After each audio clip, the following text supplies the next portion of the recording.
All right, we are live. So welcome everyone to the Feel Inspired podcast. And this is a milestone one because it's episode 20. I have an incredible guest today, but before we jump over to him, let me just introduce myself for anyone who's new, who's kind of maybe not been here before or new to the page. So my name is Amit Sodha. I am the creator of this amazing page and of course this Feel Inspired podcast. And it originated from my desire to recreate some of the experiences that I've had in life, which is, been reading a book, seen a quote, heard a podcast, seen an inspiring program, and it's kind of moved me into action. And I think that those are the moments where I felt inspired and I wanted to recreate that for other people and give them that, that experience where they feel that impetus to really follow through with their change and do something that they've always wanted to do, but they keep putting off, or they've never done, or they don't feel the courage to do it, or they feel that it's futile to do it. So this is what this podcast is about. And like I said, this is episode 20, and I've got an amazing guest today. And funny enough, again, as usual, by the way, I tend to not get to know my guests before I bring them on deliberately so that I can get to know them on the podcast. I like doing that, I really enjoy that. And so I probably know as much as you, probably I just know his name, and hopefully I'll get that right. And providing I get that right, this is probably going to go quite well. So without further ado, let me introduce my guest. His name is Dr. Rakish Rana, also a coach. He's known as an executive coach, and he goes by the pseudonym of the Clear Coach as well. So we're going to find out more about that. So without further ado, welcome, Dr. Rakish. Hi, Amit. How are you doing? I'm good. It's good to have you on. And obviously, you and I have been communicating over the last few months. We've been kind of doing a bit of crosswork on LinkedIn. And but like I said, we haven't actually had a proper one-to-one conversation as yet. So this is I'm pretty much strange. I think literally 5 minutes before coming on, and that's it. So I know, right? I didn't even know you look like that, to be quite. You're more handsome in person. No, I'm kidding. Oh. So listen, without further ado, what I always get my guests to do as well. I'd love for you to give me a sort of a rundown, a few minutes about your story, how you've got to this point, where you were before, what you were doing, what led you to this calling, what you're doing right now. So how you got to this stage. So far away, sure. Who are you? What are you doing here? Sure. Thanks, Amit. As you mentioned, I'm Dr. Rakish Rana. So we'll rewind a few years. So the doctor element, people say, oh, so you got a doctorate in coaching or something, or you're a medical doctor? It's always a bit of a confusion. No, I did a doctorate in toxicology, so study of anti-cancer research, studying into mechanisms of disease back in the day. And after spending 7 years at uni, I got a little bit bored of standing around in a white laboratory coat and decided actually I wanted to change. And as soon as I finished, I got a role working as an IT professional for an investment bank. And that was my move down to London from the Midlands. And that's a very, very career change from. Well, the thing is, like I said, I got bored of science. And I think it was the New Scientist magazine. It was our Bible.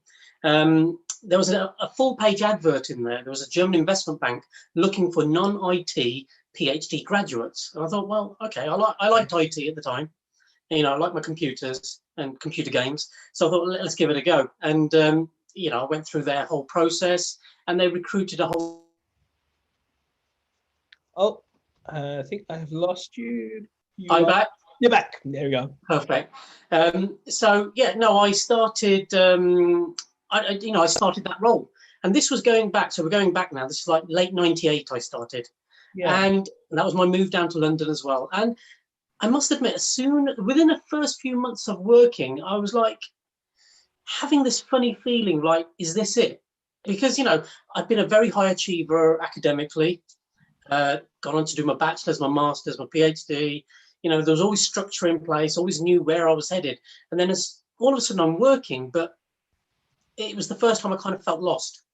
And I thought there's got to be more to life. But, at that point, life just took over. A couple of years later, I was married, bought a house, had kids, holidays, usual stuff.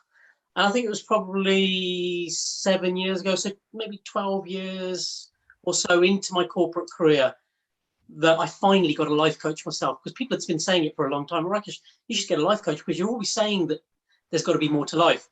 And it was through being coached, I kind of got that light bulb moment of what I actually enjoy doing. And it was helping people.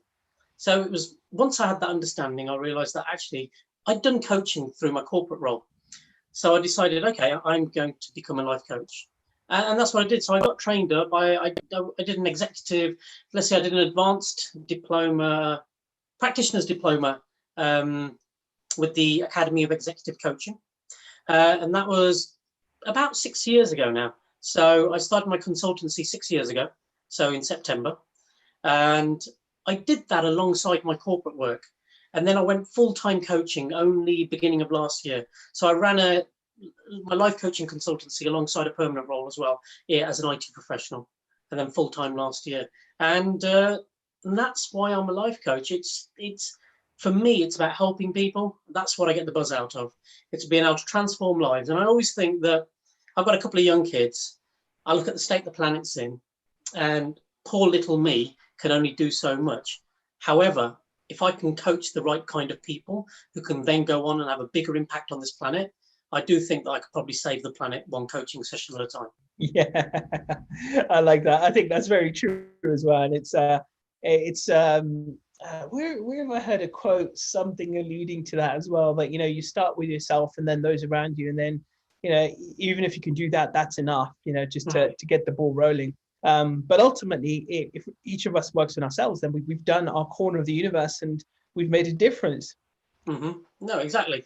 And it is. And I think the one thing I'd realized once I'd got into that corporate role, even though I was learning new things related to the job, what I'd stopped doing was probably working on myself, which I hadn't really done a lot of. And I think it was going through the coaching process, becoming a coach, actually opened up my eyes to how little I actually know. So it's been a constant journey for me now, a constant journey of learning, appreciation, gratitude, and just actually amazed at what people are actually capable of. So for me, that's the blessing, I think. That's what's been amazing. Lovely, amazing. By the way, for anyone who's just joining us and who's watching, you're more than welcome to pose any questions as well. This is your chance to get some free life coaching. Normally we charge a lot of money, so this is your chance to get a little bit of free product right now. So now I know a lot of coaches tend to have, actually some stay kind of a bit more general. They do more of the life coaching, and some tend to niche down. And I think you've kind of stayed more with the general life coaching, right? And especially the executive side of things. Yeah. What's your approach? And I think we've alluded to it in the poster, which is about being the clear coach, and that's your own acronym. But what does that actually mean? Like, sure, yeah. What are you helping people do? Yeah, I mean, even though I'd done even though it was a qualification in executive coaching, so again, going back on why I chose that particular one, because my life had been in corporate work, I thought that that's the area that I would then stay in terms of coaching. So hence the qualification in that area. However, what I find as my coaching journey has progressed, that actually I've drawn away from that and I've gone more towards entrepreneurs, business owners. So the executive coaching is still helping, but actually it's at a different area and not in the executive coaching space, which I find a lot more, and I guess probably the reasons why I got out of it, probably a bit more red taped, a bit more structured, a bit more, not being free in terms of what I want to do. And I think that's what I wanted to do, work for myself and not worry about having to be answerable to multiple people. And I just want to be answerable to a client, let's say. So going back to why the clear. So as part of my training, there was a question we had to answer, who am I? And what that, in terms of answering that question, who am I, we had to write a 3,000-word essay, we had to do a coaching style, and we had to do a presentation. And this was part of our training. It's to understand who we are as a person, how we coach. And CLEAR was the acronym that I came up with. And it stands for connection, language, energy, awareness, and results. And taking all of that, it's the holistic approach in terms of the framework and behaviors I use in my coaching relationships. However, as I've worked with that, what I've found is that I've been able to extend that across platforms. So I also think it's a framework that's readily available within business on how you build relationships, even in dating. I think I was at an iDate conference in 2017 where I gave a talk, and I used the CLEAR framework and how we can use that framework for dating. So that's why I'm called the CLEAR Coach. So it's really just a set of values that I use when I'm with my clients. And your own personal framework as well to get people to where they want to go. So So how do you start with people? What are actually, let's start here. In fact, actually, what's the kind of common challenges you're coming across, and especially now as well with people that they want to do, they want to achieve and be themselves. And it's interesting as well that obviously, in fact, for most coaches that I speak to, what you mentioned, the journeys tend to have a lot of synchronicity, right? We tend to realize we want to do more than just fix computers or whatever, because I was in IT as well, right? So but I was coaching at the same time as well, and it was very much like you. We realized that that's not enough, right? We want to help people, we want to make a difference, we want to really have an impact, a global level impact. And so, like, what for you is kind of, what are the challenges, big point that you're seeing common things, right? A common theme amongst people. I think the common thing, I think people always say, oh, what kind of people, I've coached all sorts and coached across multiple themes, whether it's that term, all sorts. Yeah, it could be business owners who want to grow their companies, somebody who wants to work on their presentation skills, somebody who's having challenges in relationships. But it comes down to two things: a lack of confidence in something, or the fear of something. More often than not, my clients don't know what they are. So the coaching sessions are spent discovering that. And once we discover it, then putting plans into action to overcome and actually move forward. And a lot of the times, a lot of my clients these days tend to be people who want more out of life, or want to be doing more than what they're currently doing. So they could be running a business. It means they may want to grow it, expand it. It may just be individuals who want to feel more fulfilled in life. So they could have a corporate job, or they could be doing something, but realizing themselves that they could be doing more. So it's about discovering what that more is and what that more looks like. What about at the moment as well, with everything going on as well? Are you seeing any more different particular theme, or has it kind of been the same for you? I was going to say, as with most businesses, mine has also suffered over the past few months. And what I'm saying is probably not assigned as many clients I would have liked. However, I've probably had more engagement with people than I've ever had before. Because people are now very much struggling. They need somebody to turn to. So in terms of mental health, having that person to be able to talk to. And what I'm seeing now is people that want to try something different, or they've been doing a job for so long that they don't think that they're capable of doing anything else. So it's actually helping them and making them realize that anything is possible. So it's pointing them into direction of videos to watch, books to read, articles to read, podcasts to listen to or watch. But it's about re-educating. It's opening people up to educating themselves to a broader perspective, to really understand what they're capable of. Because it as well, it's there's stuff there's the unknown unknowns. There's stuff that we just don't know. So it's about speaking to somebody who may be able to mentor you or coach you into understanding what the possibilities are. And once you know those possibilities, you are then able to take some action and go ahead. I'll give my own example. I didn't really know what coaching was before I took coaching lessons. If I had never done that, I wouldn't be here today. Mm-hmm. So to me, life coaching was an unknown 8 to 10 years ago. So once I educated myself on it, it allowed me to see that actually there is more I can do. Yeah, that makes perfect sense, I think, as well. And I'm seeing, like you said, right, that the challenges that people are going through means possibly less work for all of us going around, but engagement definitely has gone up. And my wife and I both said this, that since lockdown has occurred, since this has happened in the UK and worldwide, like I've been busier now than I've been for a very long time. And I think it's this time has given people a chance to kind of reflect on not only the bigger picture of the world, but the bigger picture of their lives, and has made them call into question what they're doing, why they're doing it, who they are, what they stand for, what their purpose here in life is. And that's obviously always a good thing. Whenever people ask that question, that's always a good thing. So let's talk about your CLEAR acronym and go into that in a bit more detail and kind of how that works then. So what does that do? What does that entail you with people? How does that help people? So what I find is CLEAR, as I said, C stands for connection. So for me, being a life coach yourself, Amit, you'll know this. For people to work with us, they need to be able to trust us. And, we can't spend days, weeks, months gaining people's trust. So it's about establishing that connection very quickly, whether it's using NLP techniques, rapport, whatever it is. It's being very personable to be able to get that connection very quickly, to get somebody to trust you very quickly so that they're open to being coached. And I think, again, taking coaching out of the equation, look at connection.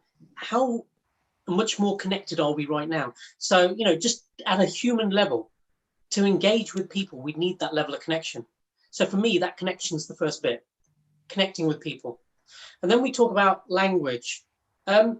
Language for me needs to be simple. I'm not one for jargon. Too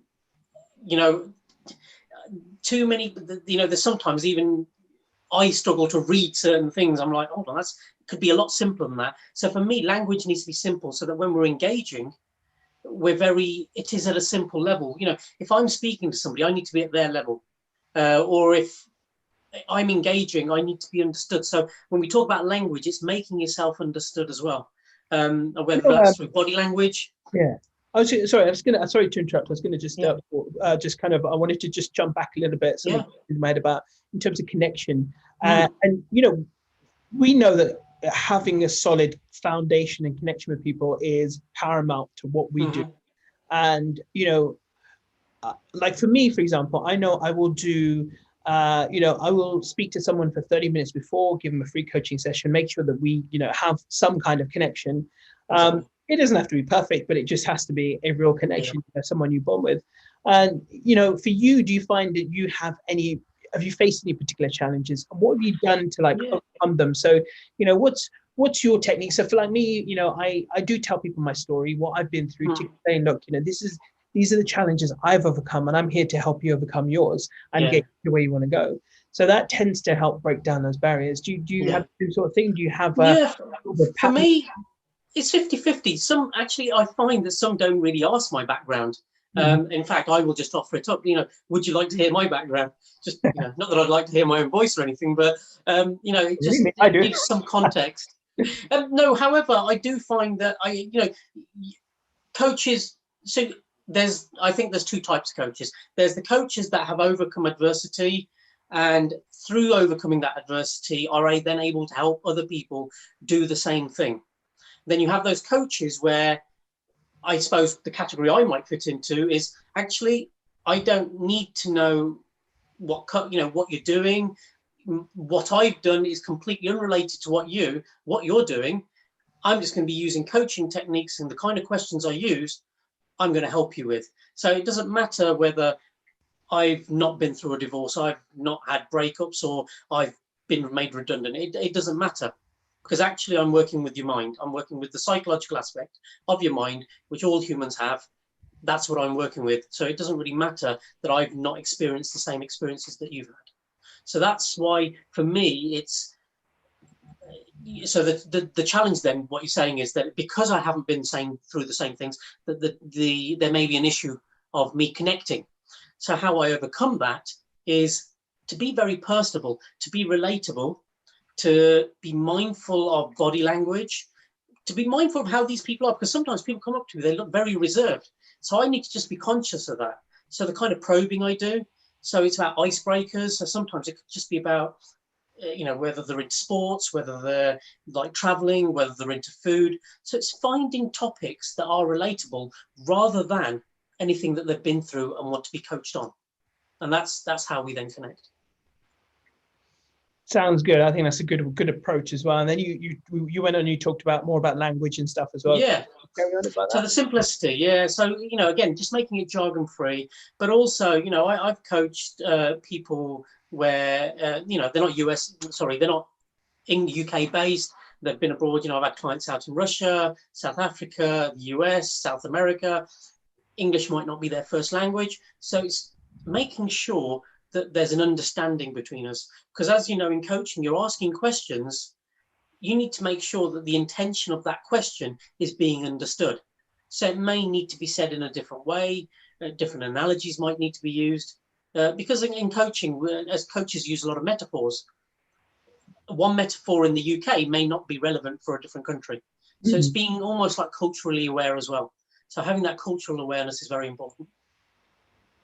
And then you went on to, was it energy, I think, right? Yeah, energy. energy is what I bring to a relationship, and that's energy, enthusiasm. Because I do think if the one thing when I have, same as yourself, these introductory meetings, these complimentary coaching sessions as such, even if they don't go on to be a coaching client, the one thing they take away is motivation and inspiration. Because in the end, they turn and say, well, actually, Rakish, this has been really useful. You've really motivated me. A lot of that comes from the energy and enthusiasm that I try and bring to the coaching sessions, because I want my clients to be very enthusiastic and energetic about, one, working with me, but also the challenge that they're going to go through and the goals they're going after. Because if they're not energetic and enthusiastic about that, what's the point in doing it? In fact, what's the point in doing anything if you're not going to put any energy into it? So I think that's key, having that energy there. Absolutely. Yeah. No, 100%. Sorry, were you going to continue? No, I was going to go on to the next one unless you had anything. Oh, yeah, no, go yeah, no, definitely. So, yeah, and then awareness. And this goes back to the unknown unknowns, the stuff that you just don't know. So it's about raising awareness as well. So, so in a client coaching relationship, me raising my awareness of my client, but also understanding through questioning what my client's issues are, so that I can go and educate myself outside of the session to maybe bring something better back into the next session, or send them information in between sessions. But also the main thing is it's about raising their awareness to really understand what the issues might be, how they're going to resolve them, what are the actions they need to take. And we do this in, it's easy for me to say, awareness, how do you do that? So the one thing I advocate is mindfulness, just getting people to slow down. A lot of the people I work with are very rushed, probably very similar to the way I used to be. So it is about slowing down, being more aware of how you're feeling, how you're reacting to people. Because a lot of the times that is an issue for people. They react. What I try and get them to do is raise their awareness to understand that rather than being reactive, notice and then take some sort of action. So, we get into, people get into all sorts of trouble and problems because they're reactive most of the time. And, I can go into a whole host of things why they're reactive, always being digitally on, they're not giving their time, time to switch off. So there's a whole component about awareness that I work with my clients and try and educate them on. And then results. So in the end, we've entered into a coaching relationship for a result. For me, I want to be able to do my job and get that satisfaction that I've been able to help somebody. My clients, for their goal, they want those results. And it's important that when we go after these results, we acknowledge them and we celebrate them as well. And that's important. And I think as part of the coaching journey, normally I work with my clients for about 6 months. They'll always be achieving mini goals. And what I say to my clients is even though they're after this big goal, it's stopping, pausing, and remembering to celebrate those small goals. Because by doing that, you're gaining more confidence, you're gaining more motivation to keep moving forward. And I think we touched upon this subject, I think, on a post where I firmly believe that action comes before confidence and motivation. People just get it wrong so often that they need to be confident and motivated to take action.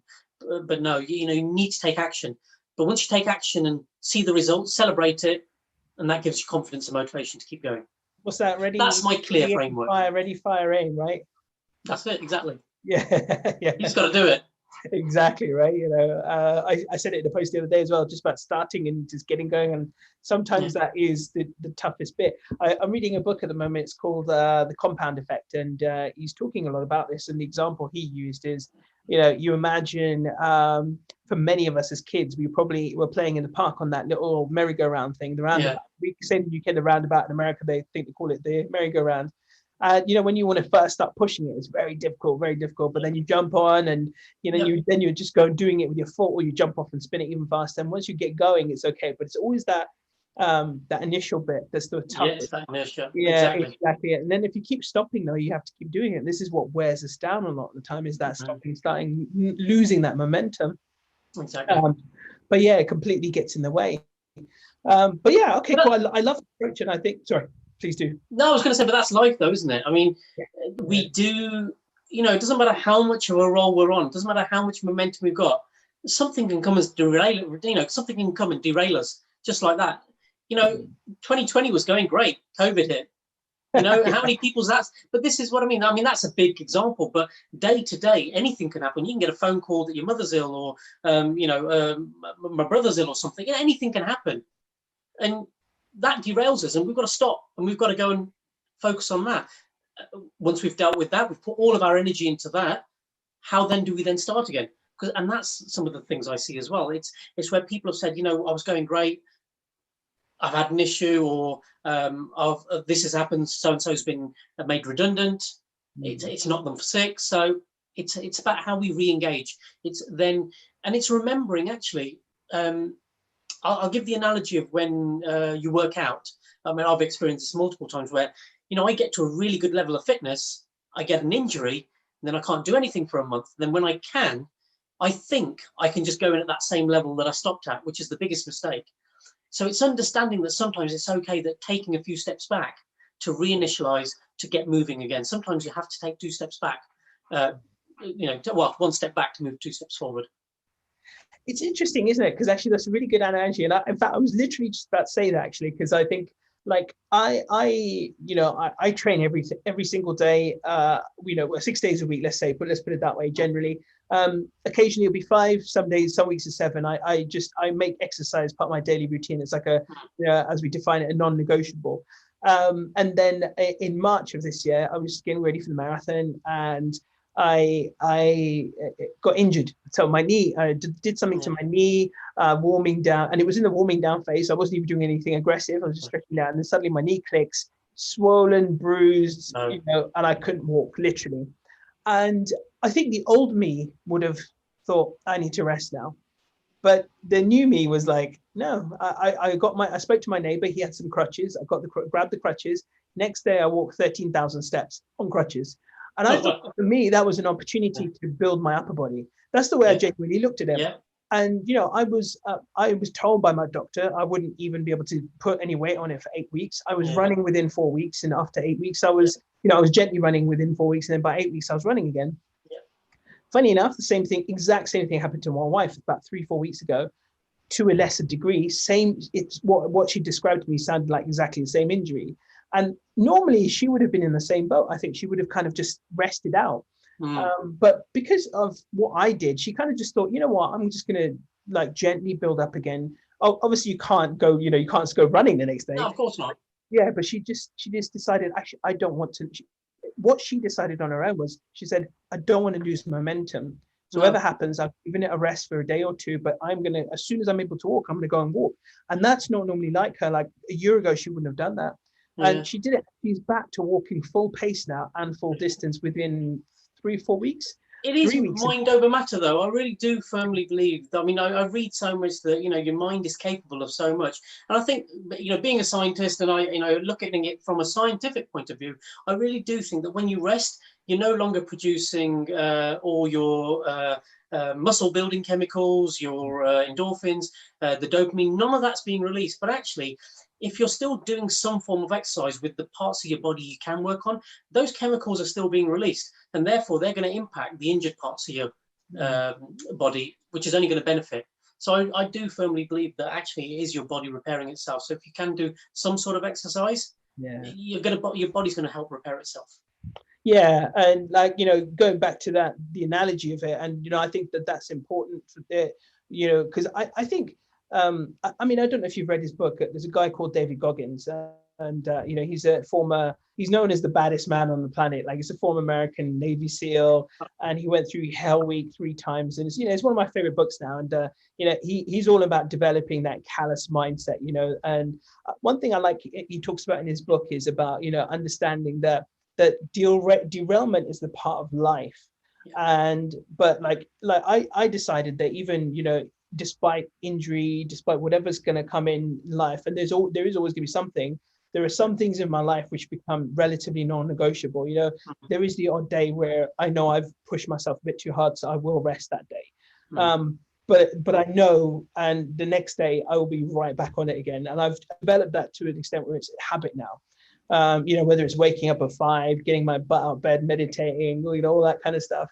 And I think that's quite fundamental, that, you know, that even if derailment happens, that something does come along, you still like if I know if I got a phone call and my dad was unwell tomorrow, I would still make sure for my own sake and for his that I still focus on my wellness so that I'm able to give to him. So I think that's an important aspect as well. Very, very, very important. And I know you've touched upon this before, and you're a strong proponent of this, but if you've got a strong enough why, you will do the things that matter. It doesn't matter if there are, if you have a derailment, if your why is strong enough, it doesn't matter. You will find a way, and it may take a bit of time, but you'll come back to it because you've got a strong enough purpose. Yeah, no, absolutely. Yeah, I know it's so true, and I think that's definitely an important thing. And but I love your acronym as the clear thing as well, because obviously this is what people need, right? We often get lost when there isn't clarity, and obviously your acronym is about being clear, and that's what it comes down to, right? It's about getting clear, because I know there are days when I'm lost in fog. I'll get nothing done that day. When I haven't written down what I'm supposed to achieve that day, what I really want to achieve, not just supposed to, but want to achieve, whether it's getting an article out or, whatever it might be, that I will just drift. And this is what happens to us in life. I think that's a powerful analogy of life, but we need clarity, don't we? And we need something to hone our focus. I think this day and age, we've got too many things to stop us from getting that clarity. I touched upon it before. Phones are always on. Netflix, Amazon Prime, they're all fully available. It's so easy to just switch your brain off and not engage, because engaging is hard work. It requires energy, and we don't realize it. To think requires an enormous amount of energy for our brain. So actually, as humans, we'd rather not expend that energy. We'd rather save it for the really important tasks. So for us to really want to do something that's going to be important for our lives is going to take a lot of energy. And I think sometimes it's understanding that. People don't understand that sometimes. They, I've seen, let's say, I don't like using the term millennials, but the younger people who think that life shouldn't be a struggle. Well, no, it should, because that's where you're going to learn everything from. Life is a struggle because that's what teaches you the lessons of how to achieve high goals, how to achieve the things that are more achievable than your standard person's going to go for. But I think what we're seeing too often these days is that everything needs to be easy. I really don't believe that. It needs to be hard, but it's how you overcome that difficulty is what makes you stronger and actually gets you to achieve more things than anybody else. That nicely leads on actually to a point I wanted to raise, because obviously you are a parent and you've got two young ones, one who's just finished high school, what we define as high school in the UK, 16, done GCSEs, and you've got a 12-year-old boy. And look, now this is a challenge, I think, because obviously this is a global pandemic challenge in terms of parenting and how we now nurture our children in a time when they're bombarded with so much. And what kind of things are you doing with your children? Obviously, I know as a parent, you can't coach your children. I think there are things, in my opinion anyway, I know some people might disagree. There are some things which are mutually exclusive, and I do not coach anyone in my family. It doesn't work, and I just don't do it. I agree. Of course, if people want coaching, I will, if someone in my family does, I'll refer them to someone like you, say, look, here's someone you can go get coaching from. I can't have the same impact because we're family, because we have a different dynamic already. But in terms of not coaching your children, but nurturing them through everything you've learned, what are you doing to help set them, build their foundation the right way now? Of course. I guess I'm fortunate in the sense that since I became a coach, my mindset changed. So going back a little bit, I'll never figure this out, second generation. So my parents weren't born here. They were born in India. I was born here. So you can understand the Asian mentality that I probably grew up with. And so it was very much about grades, behavior, etc., best behavior and all that kind of stuff. But ever since I became a coach, my life changed and my thinking changed. It was more about happiness, it was more about pursue your passion, just go and do what you want, and to that end, my daughter's been focusing on music. She released her debut EP over the summer. She didn't have to revise for her GCSEs. So for me, it's about, she wants a future in music, pop star, whatever. Fine, just go ahead and do it. I'm there to support. So rather than dictating what they need to do, it's like, fine, you want to do something. So it's more about being collaborative and discussing rather than mandating, which would have been, I guess, the old me. So more now it's a coaching style of parenting, let's say, rather than an old school directive. I do it to my corporate role, which was very operational and directive, do this, do this, do this. Whereas coaching, as you know, is more about reflection, asking open questions, listening, a lot more of that now. Right? I mean, okay, there's still a bit of directiveness. I can't give them free rein, otherwise probably wouldn't have a house to turn up to. But but it is about being more collaborative in terms of the approach, and not being as dictatorial, I guess, as some parenting can be. Yeah. Do you find that they might end up saying to you, Dad, stop coaching me? Come on. Yes. So even though I don't do coaching, I'm always using analogies and examples to create a point. And they'll overhear me with conversations. Say if I'm on a phone call with a friend, they'll be listening in. And inevitably, even though I'm speaking with a friend, when I ask how you're doing and they're not doing well, I'll go into coaching mode or mentoring mode, start giving advice, and they'll be listening in. And it's weird how a month or 2 months later, they'll have heard that and implemented it. And I've seen that they're talking about it as well. So it's quite amazing to see that my wife, my daughter, and my son use a lot of stuff that I talk about with other people. So something's obviously going in. So when you have a bad day, do they sit you down and say, Dad, I think you need some coaching?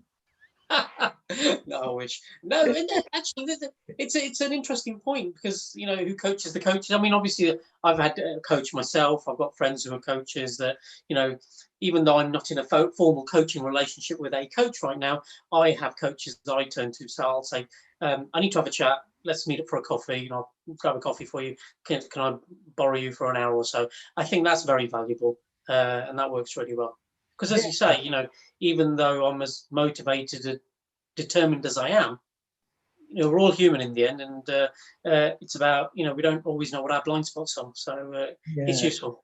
Yeah, we have to remind ourselves. I mean, as amazing and superhero as coaches are, we still have exactly kryptonite, here or there. Exactly. And we all have rubbish days. Yeah. So what do you do for your own well-being, to stay well, to keep your mind on an even keel, is what I like to say, because we all have our ups and downs, but obviously you don't want to go into mega bipolar mode where you're just having crazy days. So what do you do to keep yourself on a relatively even keel, keep yourself focused? I must admit, I think I'm quite lucky in the sense that there's not a lot of things that faze me. So bad things can happen. I don't know if it's some trauma at childhood that switched off something in me, but honestly, something bad can happen. But I look at the positive of it. And the kids hate me for this, because when they go and injure themselves and they walk in crying and they're bleeding everywhere, the first thing I see is they've walked in, they're crying and they're talking, they're fine. Yeah. But I was in a car accident where both cars got totaled back in May. Actually, all I could think of is, oh, good, I don't need to pay the finance on that car anymore. It saved me a few £100 a month. You know what I mean? It's weird. So, okay, but I still have rubbish days. So what do? I just read a book, play on my Xbox, watch a bit of TV. I do mindfulness as well. But I find it's about reframing, though. I think I've created such a habit of seeing things in a different way. And this is what I work with my clients as well. They'll say they've got a problem. I say, no, you don't. You've just got a challenge that you need to overcome. So it's about reframing. It's how you actually take things. I don't see things as disasters and tragedies. I just look at, well, what can we do here? And I guess that's the scientist in me. It's the problem solver in me. It's like, okay, everything's a process. We just need to follow a process to get to a goal. And I guess that's, I don't know, I don't know if that's lacking emotion or whatever. I don't know. That's a question for my family and my relatives, I guess, and people who know me really well. But for me, it's just got to follow a process, Or it just could be good emotional intelligence, right? I think, I'm hoping. Sometimes I do think, is there a problem with me? But I don't know. But you're right. People have said, oh, highly emotional intelligent. Yes. So when you read all those things, I do tick a lot of those boxes. But It's not something that I've had to learn, though. This is what I guess I'm trying to say. It's just something that's been very innate in me for a long time. But what I'm trying to do now is learn more about it. I'll give you an example, Amit. I read a lot of self-development books, or books that are written by coaches. And for the past, I've read a lot over the past few months, and I'm struggling to learn anything new. And what I mean is that everything they talk about, I've always done. It may be called something different. It may be framed as different, because it's a different marketing term. But it's almost like, well, this is what I've always done. So in a way, it's a blessing. But then again, the fear sets in me, thinking there's got to be more. That can't be it. So what I do enjoy reading is I love reading new research. The latest work from psychologists, neuroscientists, anything to do with the brain, because there's just so that I'm expanding myself as well. I think that's important. Yeah, no, I completely agree. You're right. Actually, I think there's in some ways, when you're reading a lot of personal development books, there's not always a lot new to learn, right? It's just the same thing is told in a different way, and I don't mind that as well, because I think, sometimes just having a different perspective on it is also just as good. So I do the same as you. I just constantly keep my mind occupied, and I think there's a lot to be said for distraction as well, which I think is very underestimated in this day and age, used in the right way, that is. Yes. And my wife thinks I'm a bit odd, because sometimes I'll be sitting here writing an article in the background. I'm watching a movie on my other laptop.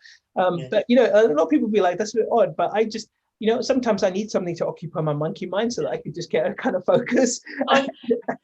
That takes me back to, I remember when this is a long time ago, when I used to study for my GCSEs and A-levels, I would have the TV on, the radio on, and I'd be revising at the same time.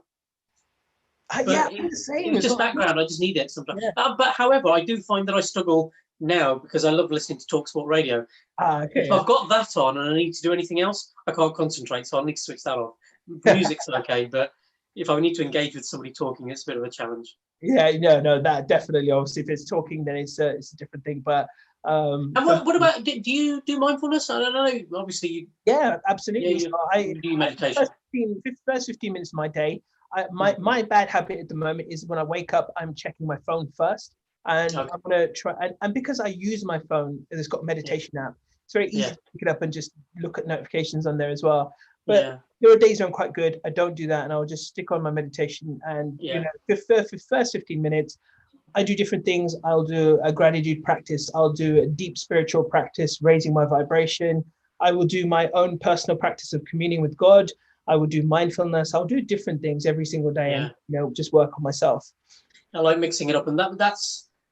And you touch upon that about the phone. It's so important. I remember a few years ago when I first got introduced into mindfulness, I went on a mindfulness retreat, because I thought I'd been using it off and on as part of my coaching practice. But I thought, well, look, I don't know a lot about it. So I thought, let me go and do it properly.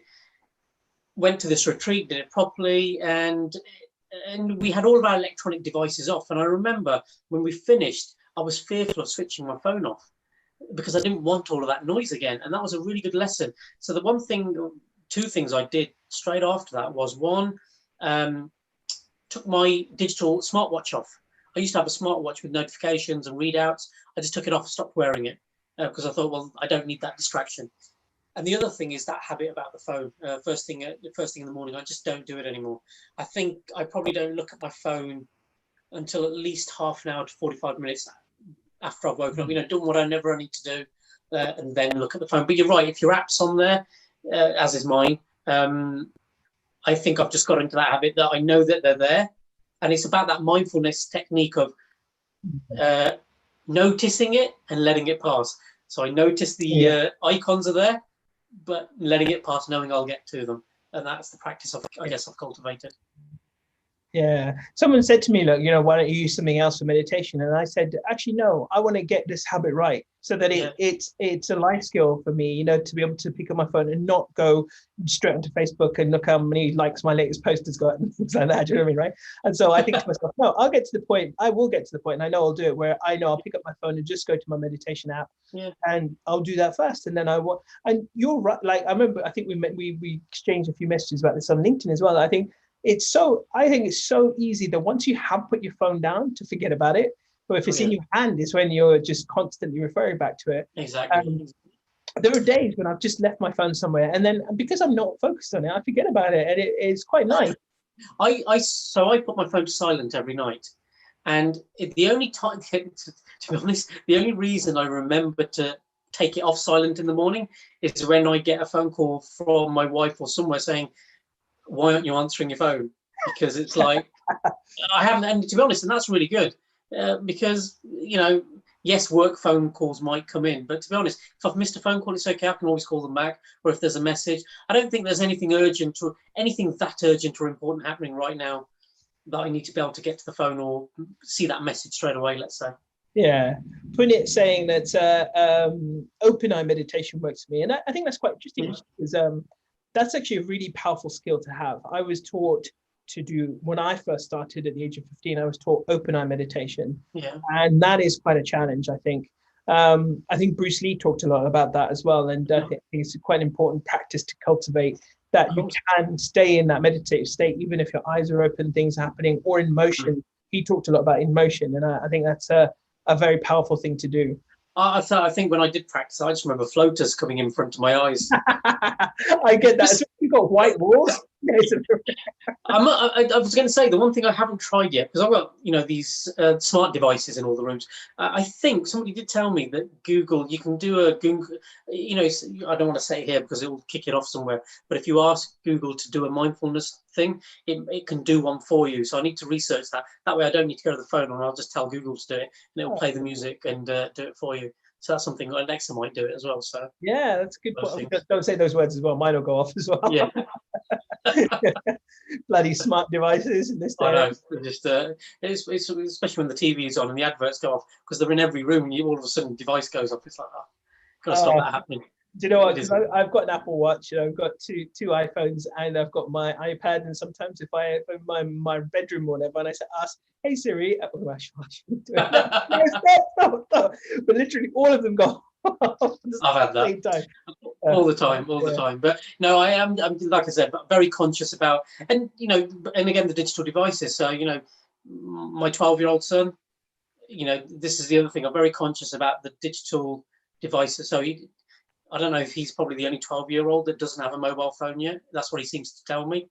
So, he doesn't have a tablet. I think I loaned him mine and he broke it a couple of years ago, so we never replaced it, which is fine. He has a laptop on which he can do his work, and I'll occasionally let him play games.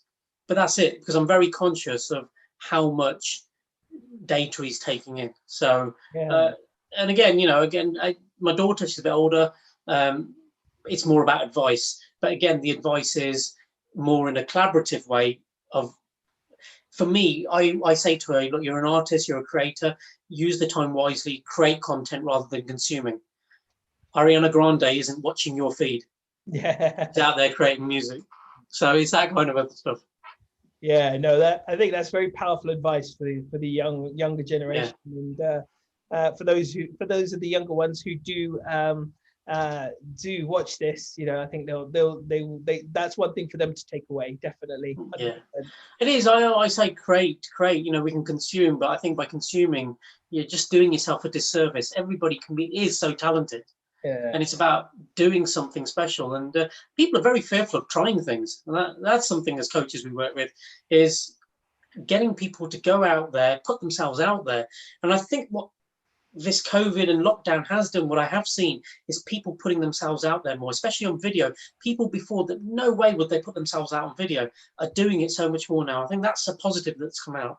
And I think as a coach, that's what I try and get people to do is, we talk about it, stepping out of their comfort zone, but realistically, just doing things that scare them.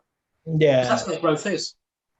Yeah, it's so true. Like my wife and I, when we go for our morning walks, we go through a lovely park in our neighborhood. And there's a kids play area, but these like solid wood kids play area. Okay. And so as an adult, even my size, I can use all these things. And there was one thing for me, which is kind of my thing. I think you saw it on LinkedIn. It's the video, yeah. So I'm learning to walk across it now. So I'm still not there yet, but I want to work on my balance and learn, work on my core and learn to walk across it. And there's other wooden pillars that my wife struggled with, just like, what we do is we step onto them and just keep balance, etc. And my wife was at that point where she was like, I can't do this. I said to her, honey, you can do this, right? You got this, right? This is the one time I do let out the coach to my wife, right? And I said, honey, you got this. I'm not letting you go home till you do this. And then, she did it. And, it's one of these things that it's easy to have that fear, but as soon as you've done it, it's like, what am I even afraid of, right? But I mean, you've just shown there the power of a coach, though. It's people want to do something, but they're fearful. But having that coach provides that support, that encouragement, that challenge to go on and do something. I think that's the value that as coaches have.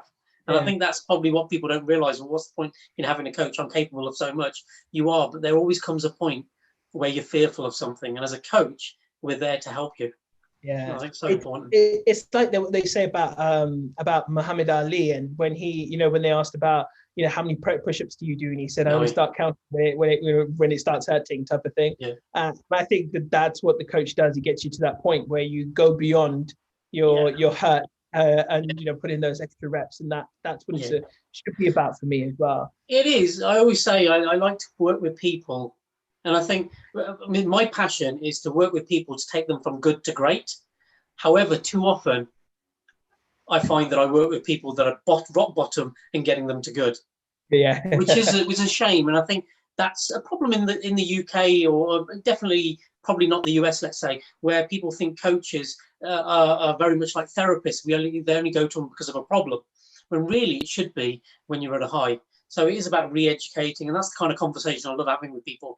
That actually the benefit of a coach is, some of the greatest athletes have coaches because they want to win gold, not because they want to stay at where they're at. Yeah, I think that's with a life coach. It's funny you mentioned about the UK-US comparison as well, because I talk about this as well with some people, and I say to people, why do you think that in America you get people like Gabrielle Bernstein, Deepak Chopra, Tony Robbins, name one person in the UK who's at that level? Is that we have a very different opinion of it, and we have a very different culture. But I actually am one of these people who I hope to change that culture a little bit and make people realize that it's okay to be a little bit rambunctious and motivational and actually get yourself going. I think that's it is.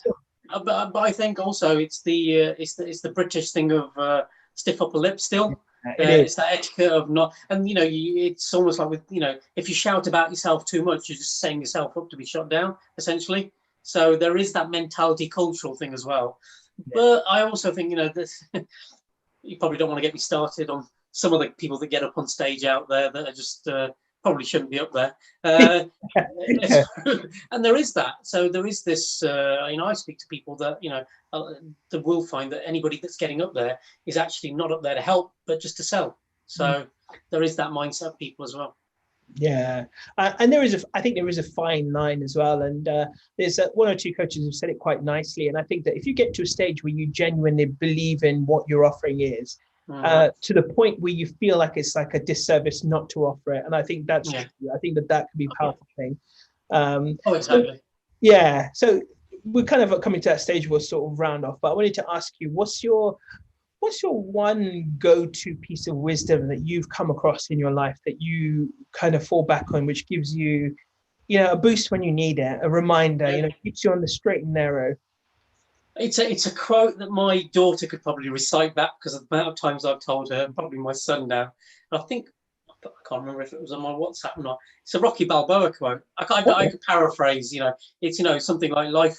What is it? Life is hard. It's nothing hits hard as life, and it'll keep hitting you. It'll knock you to the ground. But it's not how hard you can hit or be hit. It's how hard It's how hard you can be hit and still keep moving forward, and that's how winning is done. Basically, it's not about how many times you can get hit, but get hit. It's how hard you can hit. It's how hard you can get hit and keep moving forward. It's how hard you can get and keep getting up. That's how winning's done. Hey, that's powerful for a person who doesn't have emotions. Come on, that's I'm a big Rocky fan though. I love Rocky. Yeah, me too. I love it. I even love the new ones. Creed and Creed, I love them as well. Yeah. I'm a big. The thing is, for me, I get a lot of motivation from movies. Though I think growing up, for me, movies was an outlet for me, and that's why I said before I love. If I need to take a break, for me, nothing better than a good movie. Yeah. That escapism takes you into fantasy. I think in some ways Rocky was lost on me when I was a kid. But now as an adult, I really appreciate the Rocky movies and films of that nature. They're very inspirational, even like things like Coach Carter and stuff like that. Fantastic. I think that is so in line with what I do that I really relate to them. And I just rewatched Good Will Hunting again the other week. Do you know what? I've not seen that in years, so I may have to. Great movie. I've forgotten how good a movie it was. Some great lines in there, well worth a watch, I think. Some great inspiration in there, I think, especially from Robin Williams' character. Yeah, I mean, I love Robin Williams anyway, and I like that's a film I haven't seen since I was a kid, and I've not seen it since I've been, probably I would almost describe as an adult, although that's even in question right now. But I think I want to watch it again now because I think probably something I can appreciate. Although one which disappointed me recently was Field of Dreams, the one with Kevin Costner. Is that the right name? So I watched it when it first came out. So that's going back. I haven't watched, and I was disappointed with it then because I was expecting action because it was Kevin Costner back then. However, I'm tempted to watch it again because now I understand the concept of it. The whole law of attraction, abundance, and all that kind of stuff. It might be something I might appreciate more. Yeah, I have to admit, I was a little bit let down by it, tiny bit. Okay.